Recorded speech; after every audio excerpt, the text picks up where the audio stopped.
cenderung berbuat salah, cukup maklumkan, jangan dimarah-marahin. Kenapa? Kalau dimarahin nanti imun badan turun. Kalau imun badan turun, COVID naik lagi nanti. Hati-hati, hati-hati. Itu yang ketiga. Nah, udah tengah malam habis. Vaksin keempat. Vaksin keempat. Nah, yang keempat diajarin sama guru saya, ada al-imanu yazidu wa yankusu. Ada iman yang kadang naik, kadang turun. Ini iman siapa nih? Ini iman kebanyakan orang Samarinda. Kebanyakan kita nih Pak Iman. Benar tadi kata guru saya, bahwa iman kita ini iman bergantung dengan siapa kita berteman. Makanya dalam hadis riwayat lain baginda Nabi mengajarkan seseorang itu bisa dilihat dari agama kawannya. Maka hati-hatilah kita dalam memilih kawan. Bahkan dalam kitab Asy-Syauqiyat, Imam Syauqi radhiyallahu an pernah mengajarkan, maaf, tahu kulit kambing ya? Tahu kulit kambing? Yang baru selesai dikulitin, itu kulit kambing yang baru selesai terpisah dari badannya. Itu jangankan kita pegang Pak, secara umum. Kita lihatnya saja tidak mau Pak. Betul. Kulit kambing yang baru selesai dipotong ketika sendiri, jangankan orang pegang, orang lihat saja sudah malas. Tapi tengok ketika kulit kambing berteman sama Quran, jadi kantong Quran, Allah, numpang mujur kulit kambing tuh Pak. Sebelum dipasangkan sama Quran, disandingkan sama Quran, disamak. Selesai disamak, disucikan. Selesai disucikan, dicuci bersih. Selesai dicuci, dijemur biar kering. Sudah kering, ukur dengan badan Quran. Setelah nempel dan dekat sama Quran, dipakein minyak wangi. Lalu ditaruh di tempat yang tinggi. Naruhnya pun penuh kehormatan. Diambil, diciumin dulu tuh kulit kambing. Ya Allah, coba lihat. Kulit kambing yang ketika sendiri orang tidak mau ngelihat, ketika berteman sama Quran numpang mujur Pak. Betul. Tengoklah nasib kulit kambing yang berteman sama kayu. Jadi beduk. Ini salah milih temen nih. Iya salah milih temen nih. Yang berteman sama Quran numpang mujur, diciumin, dipakein minyak wangi. Yang berteman sama kayu kantor jadi beduk. Orang Samarinda masih pada pules-pules, gelap-gelap udah dipukulin Pak. Tuh salahnya tuh. Makanya berhati-hati kita dalam memilih kawan, karena iman kita naik turun. Dulu orang tua saya rahmatullah abror Gizinuddin MZ mengajarkan, manusia imannya naik turun sangat wajar. Kenapa? Karena manusia sosok yang komplit dan kompleks. Selain diberikan akal, kita juga dikasih nafsu. Akal buat apa? Liyatafakkar, untuk kita berpikir mana yang hak. Nafsu untuk apa? Untuk kita berkembang biak. Betul. Makanya maaf Tuan Guru, saya minta maaf sebelumnya. Jujur saja, sebenarnya cuma dua perkara ini Pak yang bertengkar dalam diri kita Bang. Akal nafsu, benar salah, iya tidak, hak batil, halal haram. Betul. Ini cuma dua perkara ini saja yang bikin hidup kita jadi pusing Pak. Kalau lagi akal kita menang di majelisnya, Allahu Akbar, jadilah keluarga besar majelis, malaikat berpotongkan manusia. Amin. Tapi kalau lagi rendah iman kita, Allahu Akbar, na'udzubillah, jauh lebih hina daripada hewan. Sauki, kamu kok begitu sih? Coba lihat. Sebuas-buas seekor sapi kalau lagi ngamuk. Sapi buas kalau lagi ngamuk. Makanannya tetap rumput, Pak. Nggak ada sapi ngamuk mintanya hamburger. Belum pernah ada sejarahnya. Makanannya tetap rumput. Tuh. Segalak-galaknya sapi, makanannya tetap rumput.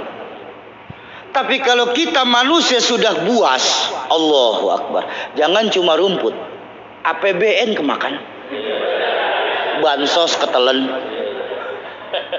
Itu manusia. Ya. Manusia kalau sudah buas. Jadi nggak ada manusia yang benar terus. Kenapa? Kalau manusia benar terus bukan manusia, tapi malaikat. Tapi juga kalau manusia salah terus-terusan, sapi. Ini loh kita manusia. Iman kita naik turun. Makanya kalau abang-abang saya ingat, dulu saya punya orang tua pernah ngucap begini. Carilah kawan yang bisa membuat kita benar, bukan yang selalu membenarkan perbuatan kita. Kayak tadi guru kita semua udah menyampaikan tadi. Berhati-hati kita dalam memilih kawan. Kenapa?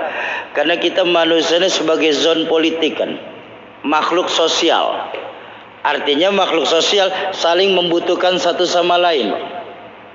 Maaf.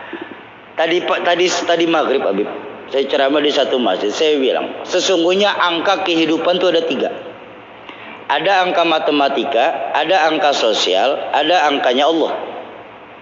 Dan 3 angka ini sifatnya bertolak belakang sama satu sama lain. Nggak ada yang sama. Angka matematika sifatnya mutlak dan nggak bisa ditawar. Sudah begitu rumusnya banyak, iya kan? Tapi sayang kita manusia sering terpedaya dengan angka matematika. Paling tidak rumusnya 4: pengurangan, penambahan, pengalihan, pembagian. Itu minimal. Dan hasilnya mutlak, nggak akan bisa ditawar.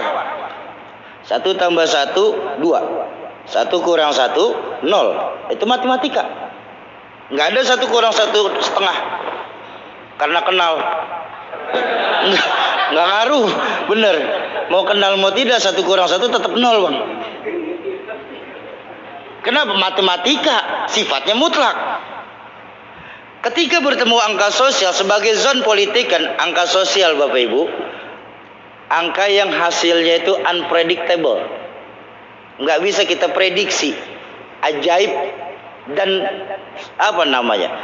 naik turun hasilnya. Contoh angka matematika deh, 1 orang takut ditambah 1 orang takut, maka hasilnya 2 orang setengah berani. Kenapa setengah berani? Sudah berdua. Sendiri takut wajar, berdua setengah berani. Udah kamu duluan, enggak kamu duluan aja. Terus setengah berani. Kalau ditambah 1 orang takut lagi, maka hasilnya 3 orang pemberani. Tuh angka sosial. Aneh nggak? Aneh, nggak pernah sama hasilnya. Tapi ada juga angka sosial mengajarkan 1 ekor musang ditambah 1 ekor ayam, maka hasilnya 1 ekor musang. Kemana ayamnya? Nah tuh. Artinya apa? Kalau kita sadar diri kita masih setengah baik, jangan berteman sama penjahat. Kenapa? Karena kita bakal jadi ikutan jahat. Kalau kita ngaji saja di majelis taklim masih jarang-jarang datang, jangan berteman sama orang yang main judi online. Kenapa? Kita bakal ikut-ikutan nanam slot. Tuh angka sosial tuh. Karena namanya sebagai makhluk bersosial, kan kita satu sama lain saling membutuhkan. Iya kan? Sombong kita. Kalau kita merasa dalam kehidupan kita tidak memerlukan orang lain dalam kehidupan kita. Apa mentang-mentang saya bisa ngomong di majelis mulia malam hari ini. Terus dengan jumawa saya berkata kepada jamaah, keluarga besar majelis, semua harus ngaji sama saya ya. Yang nggak ngaji sama saya Islamnya nggak bener nanti. Setan saya. Kenapa? Betapapun hebatnya saya ceramah, 2 jam menggelegar, berkobar, membakar, tapi yang dengerin nggak ada. Hebat nggak? Paling kata satpam, itu Sauki udah lama begitu ya. Apa enaknya kita hidup sendirian bang? Saya bisa ngomong enak begini kenapa? Karena ada yang dengerin, betul. Bapak Ibu duduk tenang madep ke sini. Kok bisa? Karena ada yang didengerin. Masing-masing saling membutuhkan satu sama lain. Pernah nggak bayangin? Abang-abang saya Bapak Ibu duduk tenang madep ke sini 4 jam. Di sini nggak ada apa-apa. Lebih serem guru. Itu satu majelis kesurupan tuh. Lah di sini nggak ada apa-apa, 4 jam duduk ngapain? Itu sebagai zon politik kan. Makhluk yang saling membutuhkan satu sama lain. Itu angka sosial. Sedangkan angka Allah itu luar biasa ajaib. Angka Allah itu maha luar biasa, Pak. Karena rumusnya Allah itu Cuma dua. Rumus angkanya Allah cuma dua. Apa? Pengurangan dan pembagian. Nggak ada penambahan dan pengalian. Karena Allah cuma pembagi, bersifat pasti. Ingat, Allah maha pasti. Contoh, ada 1 kurang 1 buat Allah itu 10. Percaya nggak? 1 kurang 1 10, percaya? Dari mana Syauki? Kok bisa ketemu 10? Man jaa bil hasanah falahu asyru amsalihha. Siapa yang berbuat 1 kebaikan, Allah akan balas dengan 10 kali lipat.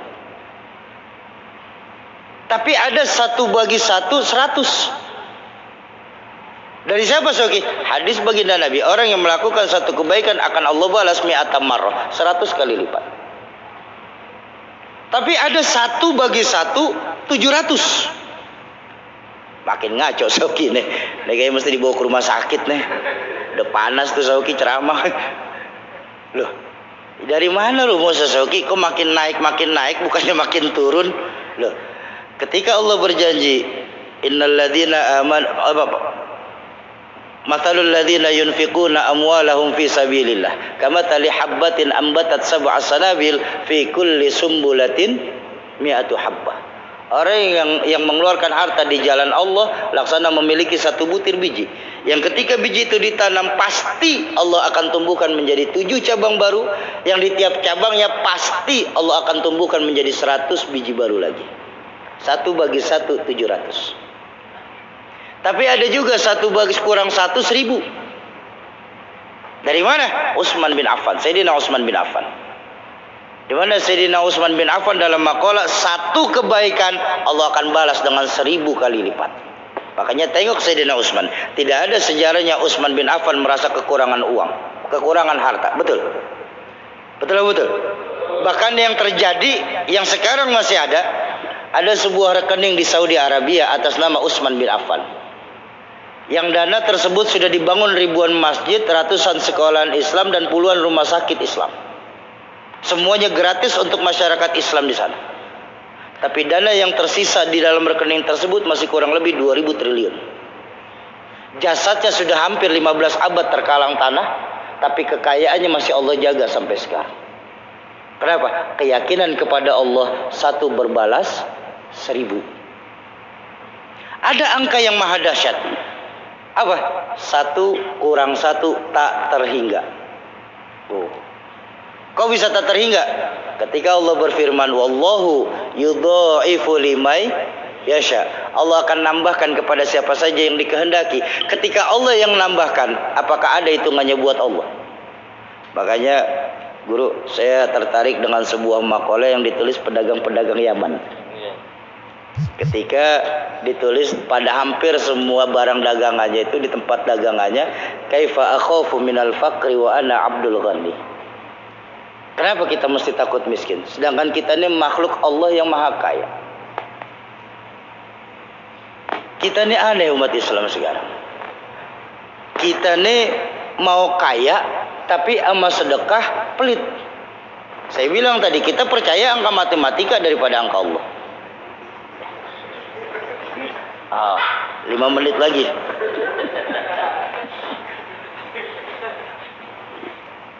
Kita ini mau kaya tapi sedekahnya ragu-ragu. Sedangkan sahabat sedekahnya berani, nggak mau kaya, tapi Allah nggak kasih miskin. Tuh kan ada ketika di antara sahabat-sahabat kaya itu, salah satunya Sayyidina Abdurrahman bin Auf. Satu hari ketika Rasulullah lagi halaqah, Rasulullah bercerita tentang dahsyatnya pertanyaan di yaumil mahsyar. Dan itu yang paling dahsyat itu pertanyaan tentang harta.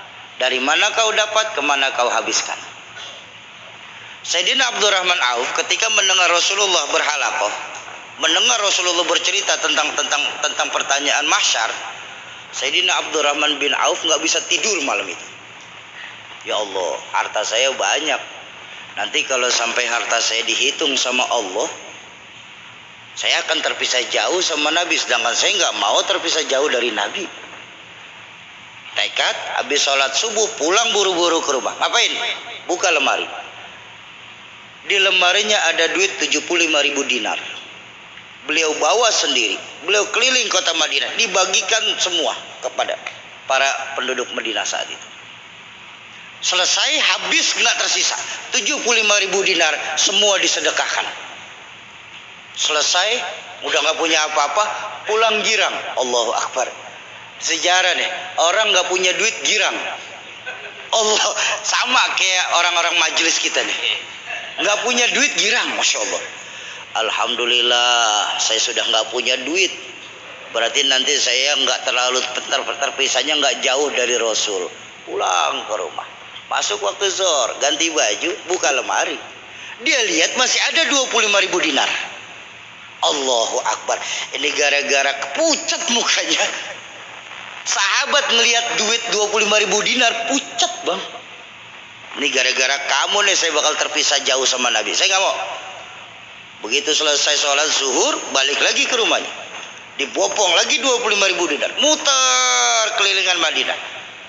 Nggak ada yang mau terima. Ya karena tadi pagi enggak, tadi pagi kamu sudah sedekah dan semuanya sudah rata dapat. Enggak, cari yang lain. Muter Madinah, nggak ada yang mau menerima. Sampai ketika jalan pulang, beliau lihat sebuah perkebunan kurma busuk. Akal Abu Nawas jalan. Ya, daripada nggak ada yang mau terima, mendingan saya beliin perkebunan kurma busuk, kata Abdurrahman bin Auf. Kan kurma busuk nggak ada yang laku, mau dijual juga siapa yang mau beli kurma busuk. Ditanya siapa yang punya kebun kurma? Oh si Fulan, disamperin. Saya beli perkebunan kurma kamu yang busuk. Berapa? Udah nggak usah pakai tanya, ini adanya 25.000 dinar. Dibayarin 25.000 dinar. Pulang ke rumah, girang lagi hatinya, mukanya cerah langsung.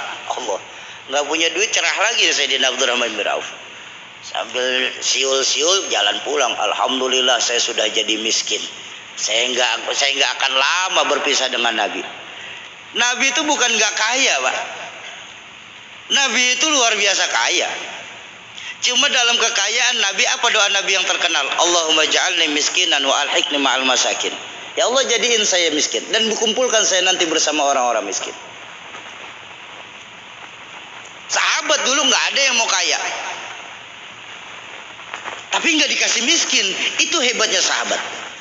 Nggak mau kaya tapi nggak dikasih miskin. Abdurrahman bin Auf pulang ke rumah hati girang. Alhamdulillah, saya sudah nggak punya duit sekarang. Saya nggak jauh-jauh nanti ketika meninggal berpisah sama Nabi. Pulang ke rumah mau ganti baju sholat asar.